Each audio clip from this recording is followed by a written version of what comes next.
নতুন বাংলাদেশ গড়ার প্রত্যয়ে রাস্তায় শিক্ষার্থীরা ট্রাফিক নিয়ন্ত্রণের পর এবার পঞ্চগড়ে চা শিল্পের সিন্ডিকেট ভাঙতে তারা শুরু করেছে তদারকি। চাষি, শ্রমিক ও মালিকদের মধ্যে সমন্বয় বৈঠকও করছে তারা। সিলন ফ্যামিলি ব্লেন্ডের কড়ালিকার আর সতেজ স্বাদের পারফেক্ট ব্লেন্ডে স্বপ্নেরা মিলুক টানা। দেশের দ্বিতীয় চা অঞ্চল হিসেবে খ্যাত সর্ব উত্তরের জেলা পঞ্চগড়ে চাষিদের পাতার ন্যায্য মূল্য নিশ্চিত করা, সিন্ডিকেট নির্মূল সহ কয়েকটি লক্ষ্য নিয়ে তদারকির কাজ শুরু করেছে বৈষম্য বিরোধী ছাত্র আন্দোলনের শিক্ষার্থীরা।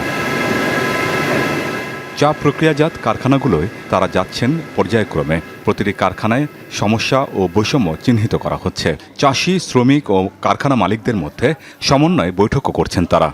তেঁতুলিয়াবাসীর অনেক দিনের বহুল প্রতীক্ষিত একটা বিষয় যে তারা চায়ের ন্যায্য মূল্য পাচ্ছে না।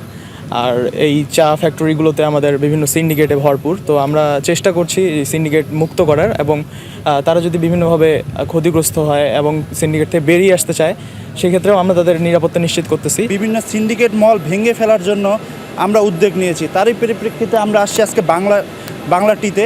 এখানে আমরা কিছু অভিযোগ এবং অনেক কিছু সমস্যা আমরা প্রতিফলিত করেছি। আমরা এরপরে আরও অন্য কারখানায় যাব, দেখব কিভাবে কি করতেছে, আমরা সব কিছু এখানে দেখাশোনা করতেছি। সিন্ডিকেট বিলুপ্ত হলে চাষিদের ন্যায্য মূল্য নিশ্চিতের পাশাপাশি এই শিল্প লাভবান হবে বলছেন সমতল চা বাগানের মালিকরা। গ্রোয়ার্সরা বেশি টাকা পাবে বা ভালো টাকা পাবে, আমরাও খুশি হব। আমরা এটা চাই যে ছাত্ররা এইভাবে আসুক বা তারা দেখুক, সব জায়গায়, বিশেষ করে আমার চা সেক্টরটা দেখুক, তাতে আমরা সবাই সচেতন হব। তেঁতুলিয়া সহ জেলার ৮ উপজেলায় বড় চা বাগান আছে 10টি। এছাড়া ছোট আকারের প্রায় ৮,০০০-এর মতো বাগান রয়েছে, যেখানে প্রায় ১৫,০০০ শ্রমিক কাজ করছেন।